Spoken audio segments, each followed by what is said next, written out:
ধর্ম গীতার দূরস্থ প্রতিধ্বনি মাত্র। ভগবান মহাবীর, ভগবান গৌতম বুদ্ধ, গুরু নানক, সন্ত কবীর প্রমুখের শ্রদ্ধাপূর্ণ তপ সিদ্ধান্তগুলির উচ্চতম অভিব্যক্তি গীতা শাস্ত্র।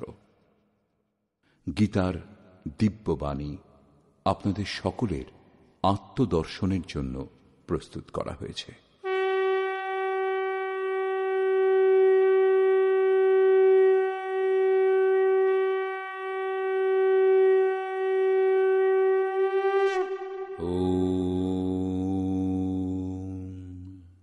শ্রী পরমাত্মনে নমঃ। যথার্থ গীতা, শ্রীমদ্ ভগবৎ গীতা, অথ ষষ্ঠ অধ্যায়। সংসারে ধর্মের নামে ভিন্ন ভিন্ন রীতিনীতি, পূজা পদ্ধতি, সম্প্রদায়ের বাহুল্য হলে কুরীতি শান্ত করে এক ঈশ্বরের স্থাপনা এবং তাকে কি করে লাভ করা যায়, সেই উপায়গুলিকে বিস্তারিতভাবে দেখাবার জন্য মহাপুরুষের আবির্ভাব হয়। ক্রিয়া পরিত্যাগ, নিজেকে জ্ঞানী বলে পরিচয় দেওয়ার ভণ্ডামি শ্রীকৃষ্ণের কালেও অত্যন্ত ব্যাপক ছিল। সেই জন্য বর্তমান অধ্যায়ের প্রারম্ভেই যোগেশ্বর শ্রীকৃষ্ণ এই বিষয়ে চতুর্থবার বললেন যে জ্ঞানযোগ এবং নিষ্কাম কর্মযোগ উভয়ের অনুসারেই কর্ম করতেই হবে। দ্বিতীয় অধ্যায়ে তিনি বলেছিলেন, অর্জুন, ক্ষত্রিয়ের জন্য যুদ্ধ থেকে শ্রেষ্ঠ কল্যাণকর আর কোনো পথ নেই। এই যুদ্ধে পরাজিত হলে দেবত্ব এবং জয়লাভ করলে মহামহিম স্থিতি লাভ করবে। এইরূপ চিন্তা করে যুদ্ধ করো। অর্জুন, এই বুদ্ধি তোমার জন্য জ্ঞানযোগের বিষয় বলা হয়েছে। সেটা কোন বুদ্ধি? এই যে যুদ্ধ করো। জ্ঞানযোগে যে কর্ম করতে হয় না তা নয়। জ্ঞানযোগে কেবল নিজের লাভ লোকসানের বিচার করে নিজের শক্তি সম্বন্ধে সজাগ থেকে কর্মে প্রবৃত্ত হতে হবে, যদিও প্রেরক মহাপুরুষই। জ্ঞানযোগে যুদ্ধ অনিবার্য। তৃতীয় অধ্যায়ে অর্জুন জিজ্ঞাসা করেছিলেন যে, ভগবান, নিষ্কাম কর্মযোগ অপেক্ষা জ্ঞানযোগ যদি শ্রেষ্ঠ বলে আপনার অভিমত, তাহলে আমাকে ঘোর কর্মে কেন নিযুক্ত করছেন? নিষ্কাম কর্মযোগ অর্জুনের কঠিন বলে মনে হচ্ছিল। এই প্রসঙ্গে শ্রীকৃষ্ণ বললেন, এই দুটি সিদ্ধান্ত আমার দ্বারা বলা হয়েছে, কিন্তু কোনো পথেই কর্ম ত্যাগ করে চলবার বিধান নেই। কর্ম আরম্ভ না করে কেউ পরম নৈষ্কর্মে স্থিতি লাভ করতে পারে না, এবং ক্রিয়া আরম্ভ করে তা ত্যাগ করে দিলেও কেউ পরম সিদ্ধি লাভ করতে পারে না। উভয় মার্গেই নিয়ত কর্ম, যজ্ঞের প্রক্রিয়া করতেই হয়। এখন অর্জুন উত্তমরূপে বুঝেছেন যে জ্ঞান মার্গ ভালো লাগুক অথবা নিষ্কাম কর্মযোগ, উভয় দৃষ্টিতেই কর্ম করতে হবে। এরপরেও পঞ্চম অধ্যায়ে তিনি প্রশ্ন করেছিলেন যে ফলের দিক দিয়ে কোনটা শ্রেষ্ঠ, কোনটা সুবিধাজনক। শ্রীকৃষ্ণ বলেছেন, অর্জুন, দুটি পরম শ্রেয় প্রদান করে, দুটি এক স্থানে পৌঁছয়। তবু সাংখ্য অপেক্ষা নিষ্কাম কর্মযোগ শ্রেষ্ঠ, কারণ নিষ্কাম কর্মের আচরণ না করে কেউ সন্ন্যাসী হতে পারে না। দুই মার্গেই কর্ম একটাই। অতএব স্পষ্ট হল যে সেই নির্ধারিত কর্ম না করে কেউ সন্ন্যাসী হতে পারে না এবং কেউ যোগীও হতে পারে না। এই পথের পথিকের দুটি দৃষ্টিকোণ, যা পূর্বেই বলা হয়েছে। শ্রী ভগবান উবাচ,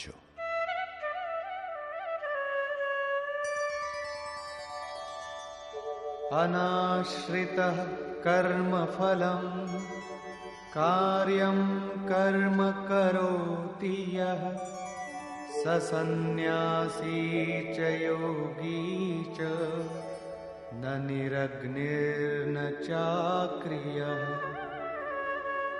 শ্রীকৃষ্ণ মহারাজ বললেন, অর্জুন, কর্মফলের আশ্রয় না করে, অর্থাৎ যিনি কর্ম করবার সময় কোনো প্রকার কামনা করেন না, কার্যম কর্ম করণীয় প্রক্রিয়া বিশেষের অনুষ্ঠান করেন, তিনিই সন্ন্যাসী, তিনিই যোগী। যিনি কেবল অগ্নি ত্যাগ করেছেন এবং ক্রিয়া ত্যাগ করেছেন, তিনি সন্ন্যাসী বা যোগী নন। ক্রিয়ার সংখ্যা অনেক। তার মধ্যে থেকে কার্যম কর্ম, করবার যোগ্য ক্রিয়া, নিয়ত কর্ম, নির্ধারিত কোনো বিশেষ ক্রিয়া আছে, তা হল যজ্ঞের প্রক্রিয়া, যার শুদ্ধ অর্থ হল আরাধনা, যা আরাধ্য দেব লাভ করবার বিধি বিশেষ, তাকে কার্যরূপ দেওয়া কর্ম। যিনি এই কর্মের অনুষ্ঠান করেন, তিনিই সন্ন্যাসী, তিনিই যোগী।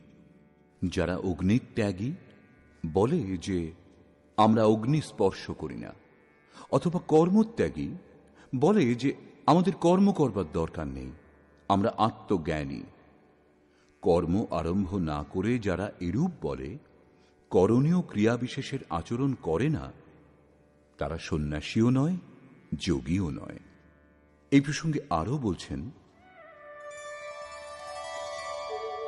यं सन्न्यासमिति प्राहुः योगं तं विद्धि पाण्डव नह्यः सन्न्यस्तसङ्कल्पो योगी भवति कश्चन। অর্জুন, যাকে সন্ন্যাস এইরূপ বলা হয়, তাকেই তুমি যোগ বলে জানবে। কারণ সংকল্প ত্যাগ না করলে কোনো পুরুষ যোগী হয় না। অর্থাৎ কামনা ত্যাগ উভয় মার্গের জন্যই আবশ্যক। তাহলে তো ভালোই, বলে দিই যে আমি সংকল্প করি না, তাহলেই যোগী সন্ন্যাসী হয়ে যাব। শ্রীকৃষ্ণ বলছেন, এরূপ হয় না। आरुरुक्षोर्मुनेर्योगं कर्म कारणमुच्यते योगारूढस्य तस्यैव शमः कारणमुच्यते। যোগে আরোহণ করতে ইচ্ছুক মননশীল পুরুষের জন্য যোগের প্রাপ্তির জন্য কর্মানুষ্ঠানই সাধন, এবং যোগের অনুষ্ঠান করতে করতে যখন তা পরিণাম দেওয়ার স্থিতিতে আসে, সেই যোগারূঢ়ত্বে শমঃ কারণমুচ্যতে, সকল সংকল্পের অভাবই কারণ। এর পূর্বে সংকল্পের হাত থেকে রেহাই পাওয়া যায় না।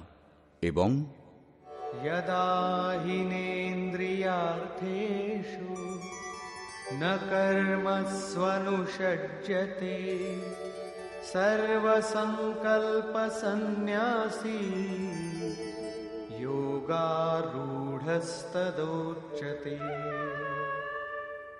যে কালে পুরুষ ইন্দ্রিয় ভোগে আসক্ত হন না এবং কর্মেও আসক্ত হন না, যোগের পরিপক্ক অবস্থাতে পৌঁছনোর পর কর্ম করে আর কার খোঁজ করা হবে?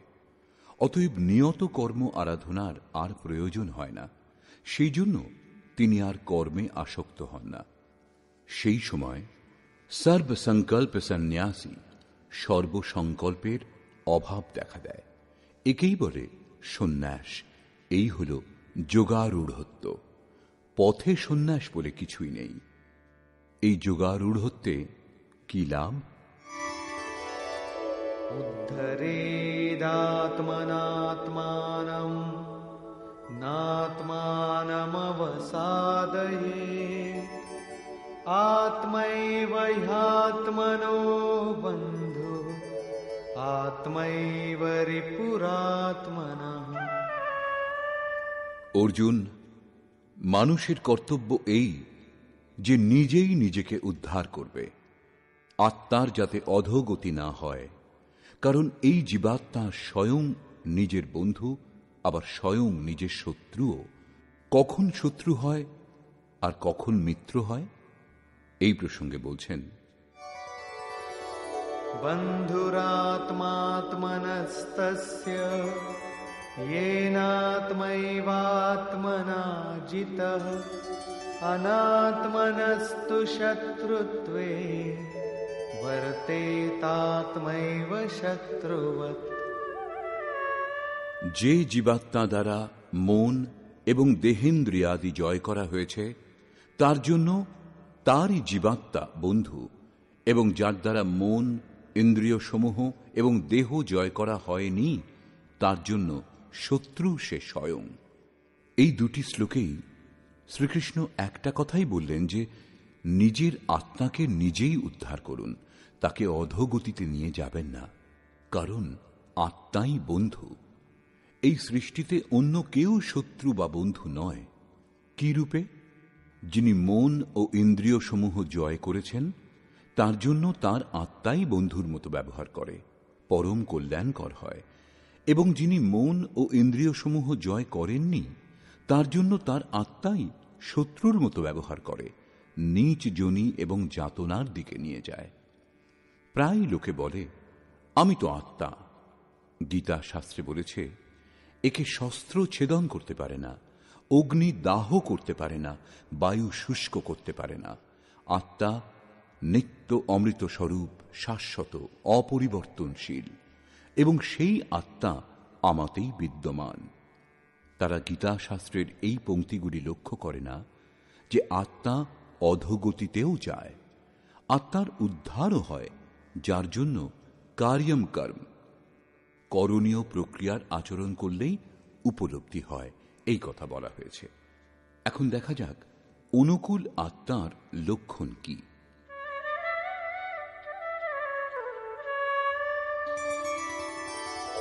जितात्मनः प्रशान्तस्य परमात्मा समाहितः शीतोष्णसुखदुःखेषु तथा मानापमानयोः। শীত ও উষ্ণে, সুখ ও দুঃখে এবং মান ও অপমানে যার অন্তঃকরণের বৃত্তিসমূহ শান্ত, এইরূপ স্বাধীন আত্মা যার, তার মধ্যে পরমাত্মা সদা স্থিত, কখনো পৃথক হন না। জিতাত্মা অর্থাৎ যিনি মন ও ইন্দ্রিয় সমূহ জয় করেছেন, যার বৃত্তি পরম শান্তিতে প্রবাহিত, একেই আত্মার উদ্ধারের অবস্থা বলে। আরো বললেন, ज्ञान विज्ञान तृप्तात्मा कूटस्थो विजितेन्द्रियः युक्त इत्युच्यते योगी समलोष्टाश्मकाञ्चनः। যার অন্তঃকরণ জ্ঞান ও বিজ্ঞানে তৃপ্ত, যার স্থিতি অচল, স্থির এবং নির্বিকার, যিনি বিশেষ রূপে ইন্দ্রিয় সমূহ জয় করেছেন, যার দৃষ্টিতে মাটি, পাথর ও সোনা এক, এইরূপ যোগীকে যুক্ত বলা হয়। যুক্তির অর্থ যোগে সংযুক্ত, একেই বলে যোগের পরাকাষ্ঠা। যোগেশ্বর পঞ্চম অধ্যায়ের শ্লোক সংখ্যা 7 থেকে 12 পর্যন্ত যার বর্ণনা করেছেন। পরম তত্ত্ব পরমাত্মার সাক্ষাৎকার এবং সেই সঙ্গে তাঁকে জানাকেই বলে জ্ঞান। সাধক ইষ্ট থেকে যদি 1 ইঞ্চি দূরেই থাকে, জানবার ইচ্ছুক, তবুও তাকে অজ্ঞানীই বলে। সেই প্রেরক কিরূপে সর্বব্যাপ্ত, কিরূপে প্রেরণা প্রদান করেন, কিরূপে অনেকগুলি আত্মার একসঙ্গে পথ প্রদর্শন করেন, কি রূপে তিনি ভূত, ভবিষ্যৎ এবং বর্তমানের জ্ঞাতা, সেই প্রেরক ইষ্টের কার্যপ্রণালীর জ্ঞানই বিজ্ঞান। যেদিন থেকে হৃদয়ে ইষ্টের আবির্ভাব ঘটে, সেদিন থেকেই তিনি নির্দেশ দিতে আরম্ভ করেন, কিন্তু শুরুতে সাধক বুঝতে পারেন না। পরাকাষ্ঠাকালেই যোগী তার আন্তরিক কার্যপ্রণালী সম্পূর্ণভাবে বুঝতে পারেন। এই বোঝার ক্ষমতাকেই বিজ্ঞান বলে। যোগারূঢ় অথবা যুক্ত পুরুষের অন্তঃকরণ জ্ঞান বিজ্ঞানে তৃপ্ত থাকে। এইরূপ যোগযুক্ত পুরুষের স্থিতির নিরূপণ করে যোগেশ্বর শ্রীকৃষ্ণ পুনরায় বললেন,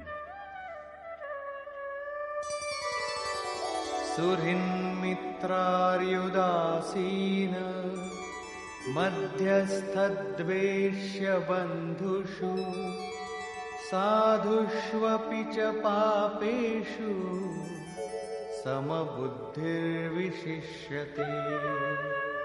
লাভ করবার পর মহাপুরুষ সমদর্শী ও সমবর্তী হন। পূর্বের শ্লোকে তিনি বলেছেন, যিনি পূর্ণ জ্ঞাতা অথবা পণ্ডিত, তিনি বিদ্যা বিনয় সম্পন্ন ব্রাহ্মণে, চণ্ডালে, গরু, কুকুর, হাতিতে সমদর্শী হন। এই শ্লোক তারই পূরক। তিনি আন্তরিকতার সঙ্গে পরের উপকার করেন। এরূপ সহৃদয় মিত্র, শত্রু, উদাসীন, দেশী, বন্ধু, ধর্মাত্মা এবং পাপীদের প্রতিও সমান দৃষ্টি সম্পন্ন যোগযুক্ত পুরুষ অতি শ্রেষ্ঠ। তারা কে কি করে না করে কার্যকলাপের উপর দৃষ্টি দেন না। তাদের ভিতরে যে আত্মা আছে সেই দিকেই তাঁর দৃষ্টি পড়ে। এদের মধ্যে পার্থক্য কেবল এই দেখেন যে কেউ কিছু নিম্ন স্তরে দাঁড়িয়ে, কেউ নির্মলতার কাছাকাছি পৌঁছেছেন, কিন্তু সে ক্ষমতা সকলের মধ্যেই আছে। এখানে যোগযুক্তের লক্ষণ পুনরায় পুনরাবৃত্তি করা হয়েছে। কিভাবে যোগযুক্ত অবস্থা লাভ করা যায়, কিভাবে যজ্ঞ করা হয়, যজ্ঞস্থলে কিভাবে প্রস্তুত হবে, আসন কেমন হবে, কি রূপে আসনে উপবেশন করা হবে, যজ্ঞকর্তা দ্বারা যে নিয়মগুলি পালন করা হবে, আহার বিহার, শয়ন জাগরণে সংযম এবং কর্মচেষ্টা কিভাবে সম্পাদন হবে, এই বিন্দুগুলির ওপর যোগেশ্বর শ্রীকৃষ্ণ এর পরের 5টি শ্লোকে আলোকপাত করেছেন। আপনিও যাতে সেই যজ্ঞ সম্পন্ন করতে সমর্থ হন। 3য় অধ্যায়ে তিনি যজ্ঞের নাম নিয়ে বলেছেন যে যজ্ঞের প্রক্রিয়াই সেই নিয়ত কর্ম। 4র্থ অধ্যায়ে তিনি যজ্ঞের স্বরূপ বিস্তারপূর্বক বলেছেন, যাতে প্রাণের অপানে আহুতি, অপানের প্রাণে আহুতি, প্রাণ অপানের গতি রোধ করে মনকে নিরুদ্ধ করা হয়। যজ্ঞের শুদ্ধ অর্থ আরাধনা এবং আরাধ্য দেব পর্যন্ত যে প্রক্রিয়ার দ্বারা পৌঁছানো যায় সেই বিষয়ে 5ম অধ্যায়েও বলা হয়েছে, কিন্তু তার জন্য ভূমি, আসন, করবার বিধি ইত্যাদি সম্বন্ধে বলা বাকি ছিল। তারই উপর যোগেশ্বর শ্রীকৃষ্ণ এখানে আলোকপাত করছেন। योगी युञ्जीत सततम् आत्मानं रहसि स्थितः एकाकीयत चित्तात्मा निराशीर परिग्रह। চিত্ত জয় করবার জন্য প্রযত্নশীল যোগী মন ইন্দ্রিয় সমূহ এবং দেহ সংযত করে বাসনা ও সংগ্রহ রহিত হয়ে নির্জন স্থানে একাকী চিত্তকে আত্মোপলব্ধি করবার যোগক্রিয়াতে নিযুক্ত করবেন। তার জন্য কেমন স্থান হওয়া দরকার, আসন কিরূপ হবে? शुचौ देशे प्रतिष्ठाप्य स्थिरमासनमात्मनः नात्युच्छ्रितं नातिनीचं चैलाजिनकुशोत्तरम्। শুদ্ধ স্থানে কুশ, মৃগচর্ম, বস্ত্র অথবা এর থেকে উত্তরোত্তর রেশম, উলের বস্ত্র, তক্তাপোষ যা কিছু হোক স্থির আসন স্থাপন করবেন। আসন যেন অতি উঁচু বা অতি নিচু না হয়। শুদ্ধ ভূমির অর্থ হল স্থান যেন পরিষ্কার হয়, আসন যেন একটুও না দোলে, স্থিরভাবে স্থাপন হয়। পূজ্য মহারাজজি প্রায় 5 ইঞ্চি উঁচু আসনের উপর বসতেন। একবার ভক্তগণ 1 ফুট উঁচু মার্বেল পাথরের এক চৌকি এনে দিয়েছিলেন। মহারাজজি মাত্র একদিন ব্যবহার করেছিলেন। পরদিনই বলেছিলেন, সাধুদের এত উঁচু আসনে বসা উচিত নয়, এতে অভিমান চলে আসে। আবার নিচুতেও বসা উচিত নয়, হীন ভাব ও ঘৃণা উৎপন্ন হয়। সেটা সরিয়ে বাগানে